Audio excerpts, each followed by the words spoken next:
Friends, माझं नाव Tejas Diliprao Kajale. Physics with Tejas sir या चॅनलमध्ये आपलं स्वागत आहे. काल आपण नॉन युनिफॉर्म सर्क्युलर मोशन पाहिलं होतं. नॉन युनिफॉर्म सर्क्युलर मोशनचा टॉपिक पाहिला होता.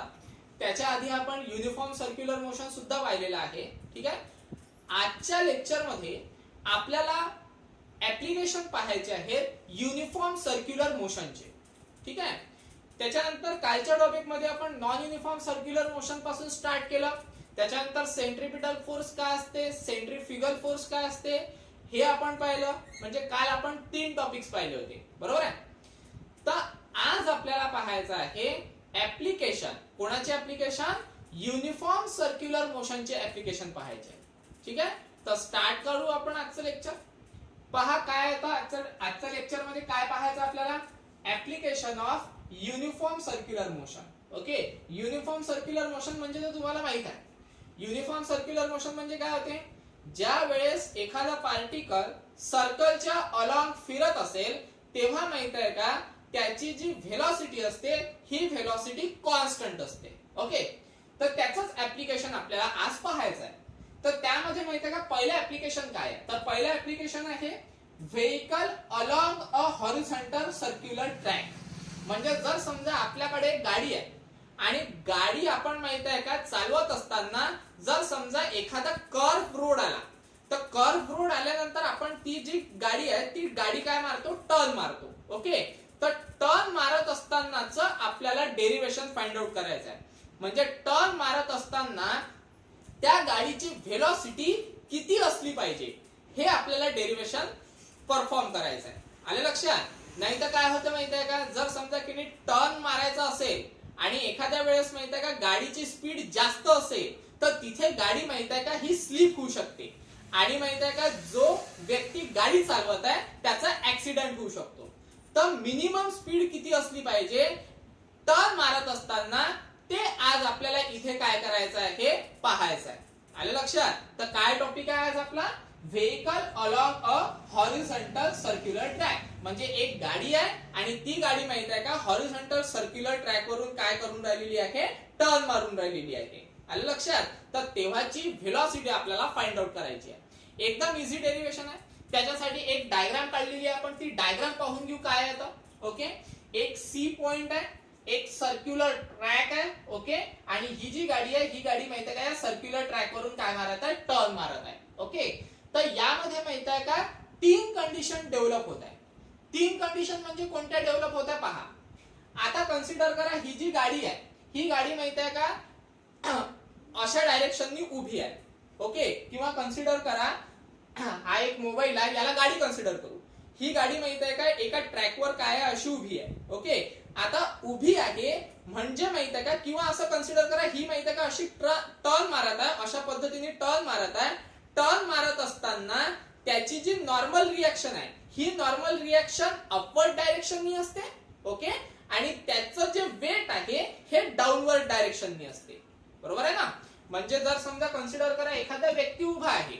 ओके. मी उभा आहे तर माझं जे माहित आहे का नॉर्मल रिएक्शन आहे ही अपवर्ड डायरेक्शनला आहे, पण माझं जे वेट आहे हे कुठे राहणार आहे? डाऊनवर्ड डायरेक्शनला राहणार आहे. तसंच माहित आहे का गाडीचा.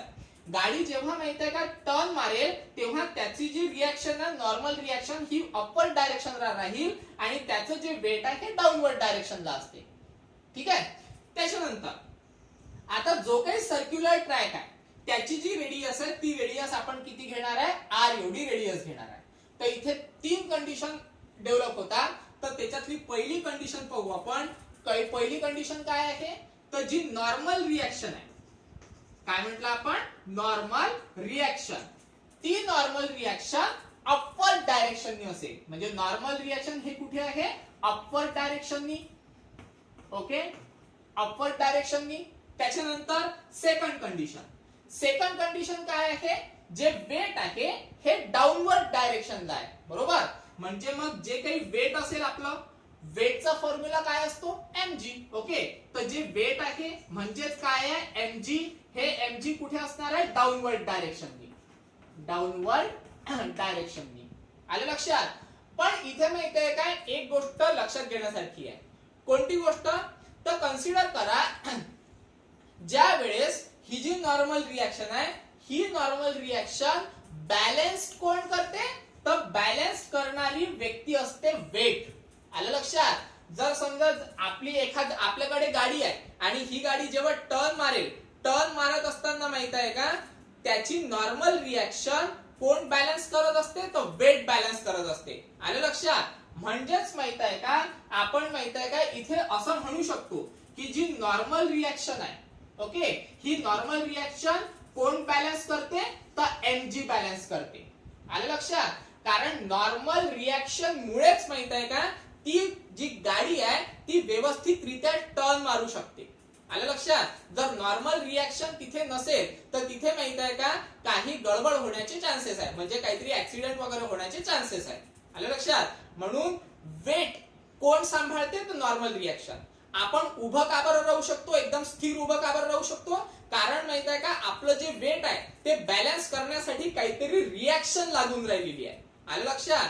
तसंच माहित आहे का गाडीवर आहे, जे नॉर्मल रिएक्शन आहे ती कोण बॅलन्स करून राहिला, तर एमजी बॅलन्स करत आहे. एमजी म्हणजे वेट. ओके, तर याला कन्सिडर करा इक्वेशन नंबर 1. ठीक आहे. त्याच्यानंतर आता होते काय पहा, तिसरी जी कंडिशन आहे, ओके, तिसरी कंडिशन काय आहे पहा.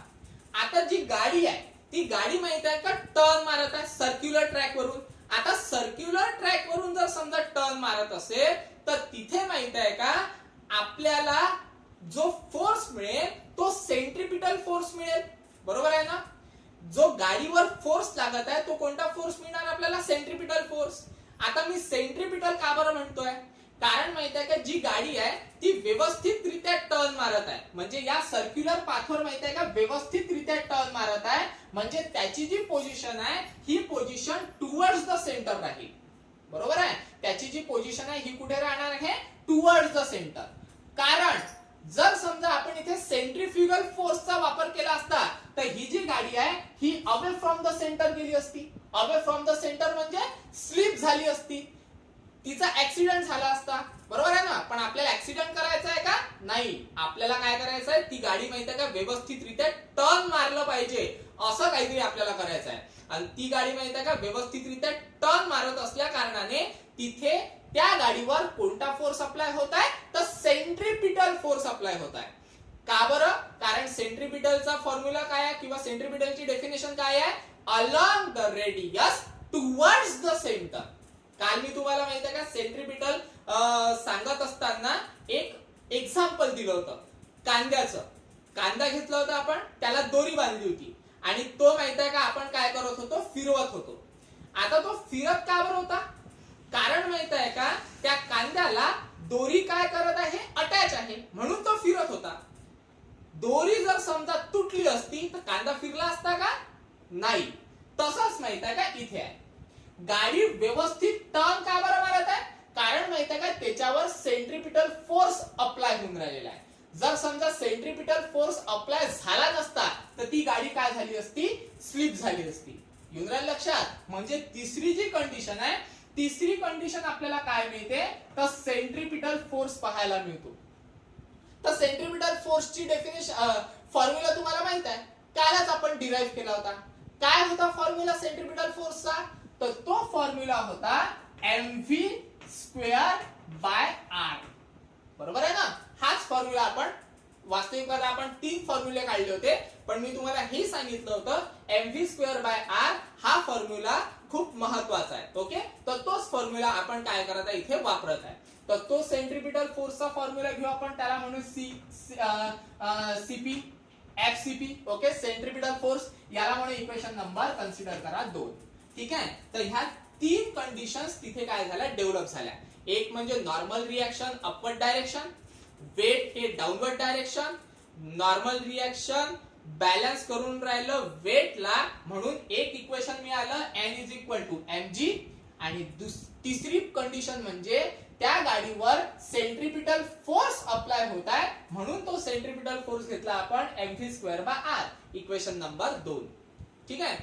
आता काय होते पहा, गाडी जेव्हा माहित आहे का चालते, तुम्हाला माहित असेल जेव्हा गाडी चालते किंवा सायकल चालते त्यावेळेस माहित आहे का आपल्या जमिनीमध्ये आणि त्या गाडीच्या टायर्स मध्ये काहीतरी फ्रिक्शन होत असते, घर्षण होत असते. बरोबर आहे ना. आता ते जे फ्रिक्शन आहे किंवा तो जो घर्षण आहे त्याला म्हणतो आपण फ्रिक्शन फोर्स. त्याला काय म्हणतो आपण? Friction force. ओके, तर तो जो फ्रिक्शन फोर्स आहे तो फ्रिक्शन फोर्स मी कशाने डिनोट करतो? तर एफएस नी. बरोबर आहे ना. कुठली पण गाडी जेव्हा चालत असेल किंवा कार चालत असेल तेव्हा माहित आहे का गाडीच्या टायर मध्ये आणि ज्या जागेवरून गाडी चालत आहे त्या जागेमध्ये काहीतरी घर्षण होत असते. बरोबर आहे ना. त्या घर्षणला म्हणतो मी फ्रिक्शन फोर्स. आता हा जो फ्रिक्शन फोर्स आहे या फ्रिक्शन फोर्सला नेहमी लक्षात ठेवायचं तो मिळतो आपल्याला म्यू इंटू एन. एन म्हणजे ऑब्विसली नॉर्मल रिएक्शन आणि तुम्ही म्हणाल म्यू म्हणजे काय? तर म्यू म्हणजे होते कोएफिशियंट ऑफ फ्रिक्शन. म्हणजे फ्रिक्शनचा जो काही कोएफिशियंट असतो त्याला आपण म्हणतो म्यू.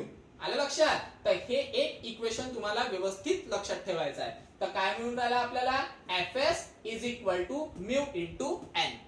आलं लक्षात? आता एन ची व्हॅल्यू आहे का रे आपल्याकडे? आहे ना. ही इथे आहे N is equal to mg. Put up करा म्हणजे एन च्या जागेवर काय पुट करावं लागेल आपल्याला? mg. ठीक आहे, करा. काय होते पहा बरं. Fs is equal to mu as it is. N च्या जागेवर लिहावं लागेल आपल्याला mg. कोणावरून लिहिलं आपण ते? इक्वेशन नंबर 1 वरून. मग लिहत असताना आपण लिहायचं फ्रॉम इक्वेशन 1. ओके, झालं. आता एक कन्सिडर करा इक्वेशन नंबर 2 आणि याला काहीतरी इक्वेशन नंबर 3 म्हणा आणि त्याला सांगा की बा इक्वेशन नंबर 2 आणि इक्वेशन नंबर 3 याचे जे लेफ्ट हँड साइड आहे हे लेफ्ट हँड साइड दोन्ही फोर्सच आहे. हाई सेंट्रिपिटल फोर्स आहे, हा फ्रिक्शन फोर्स आहे, म्हणजे दोन्ही फोर्स आहे. मग दोन्ही जर समजा फोर्स असेल ते दोन्ही फोर्स कसे असतील? सारखेच असतील. बरोबर आहे ना. तर मग हे जर समजा दोन्ही फोर्स सारखे असतील म्हणजे लेफ्ट हँड साइड जर सारखी असेल तर राईट हँड साइड ऑब्विसली सारखी असणार आहे. करा मग राईट हँड साइड सारखी. काय ते पहा आन्सर. मग लिहिताना आपण असं लिहू फ्रॉम 2 and 3 म्हणजे 2 आणि 3 वरून. काय लक्षात येते 2 आणि 3 वरून? राईट हँड साइड आणि राईट हँड साइड 2 ची आणि राईट हँड साइड 3 ची काय मिळून राहिली आपल्याला? सारखी मिळून राहिली. बरोबर आहे. घ्या मग राईट हँड साइड 2 ची काय आहे? तर 2 ची right hand side 2 equation number 2 ची तर mv² अपॉन r. ओके, आणि इक्वेशन नंबर 3 ची राईट हँड साइड किती आहे? तर म्यू इंटू mg. बरोबर आहे. म्हणजे जर समजा की लेफ्ट हँड साइड सारखी असेल तर राईट हँड साइड सरळ सरळ काय राहील? सारखी राहील. तर ते आपण घेऊन घेतलं mv²/r is equal to mu mg. m म्हणजे काय होते? मास. v म्हणजे काय आहे? व्हेलॉसिटी जी आपल्याला फाइंड आउट करायची होती. ओके, r म्हणजे काय आहे? रेडियस. कशाची? सर्क्युलर ट्रॅकची. म्यू म्हणजे सांगितलं तुम्हाला कोएफिशियंट ऑफ फ्रिक्शन. m म्हणजे पुन्हा मास आहे. g म्हणजे काय आहे? Acceleration due to gravity. ठीक आहे, करा आता. mm get cancel. उरते काय रे मग? This implies v² upon r. बरोबर, इज इक्वल टू इकडे काय उरते? Mu into g. आपल्याला काय फाइंड आउट करायचं होतं? व्हेलॉसिटी फाइंड आउट करायची होती. म्हणून एक काम करा, r इकडे काय आहे? डिवायडेडला. त्याचा तंगड ओढा तिकडे. कुठे जाईल तो? मल्टिप्लायला. बरोबर आहे ना. इकडे डिवायडेडला आहे त्याला ओढा तिकडे. कुठे जाईल तो? मल्टिप्लायला. काय येईल रे answer? v² is equal to mu g. Constant राहील. r इकडे डिवायडेडला आहे, इकडे गेल्यानंतर मल्टिप्लाय. आले लक्षात? म्हणजे काय मिळून राहिलं आपल्याला? v² is equal to mu rg. पण आपल्याला व्हेलॉसिटीचा स्क्वेअर पाहिजे काय? नाही, आपल्याला काय पाहिजे? फक्त व्हेलॉसिटी. म्हणजे इथे आपल्याला काय करावं लागेल? स्क्वेअर रूट घ्यावं लागेल. घ्या मग स्क्वेअर रूट. काय ते पहा answer. Square root on both side. v² चा स्क्वेअर रूट फक्त v. ओके, आणि हे कशामध्ये चाललं जाईल? अंडर रूट मध्ये. म्हणजे म्यू g आणि r. आलं लक्षात? तर हे आहे फायनल व्हेलॉसिटी आपली. ही काय आपली फायनल व्हेलॉसिटी. युनराल लक्षात? तर यालाच म्हटलं जाते व्हेलॉसिटी. कशाची व्हेलॉसिटी? ज्या वेळेस गाडी ही माहित आहे का आपल्या सर्क्युलर ट्रॅक वरून जेव्हा टर्न घेत राहते तेव्हा माहित आहे का गाडीची एवढी व्हेलॉसिटी असली पाहिजे. ठीक आहे, हॉरिझॉन्टल सर्क्युलर ट्रॅक वरून मूव्ह होत असताना एवढी व्हेलॉसिटी असली पाहिजे. याच्यापेक्षा जास्त जर व्हेलॉसिटी असेल तर मग तो सांभाळून घेईल. ठीक आहे, कारण ऍक्सिडेंट व्हायची शक्यता जास्त राहील तिथे. येऊन राहिलं लक्षात. तर हे मिळाला आपल्याला व्हेलॉसिटीचा फॉर्म्युला. त्याच्यानंतर अजून एक ऍप्लिकेशन पाहायचं आहे. त्या ऍप्लिकेशनचं नाव आहे, लिहितो मी ते बोर्डवर, ओके, लक्षात घ्यायचं. ते याच्यासारखे इझीच आहे. पाहू काय आहे ते.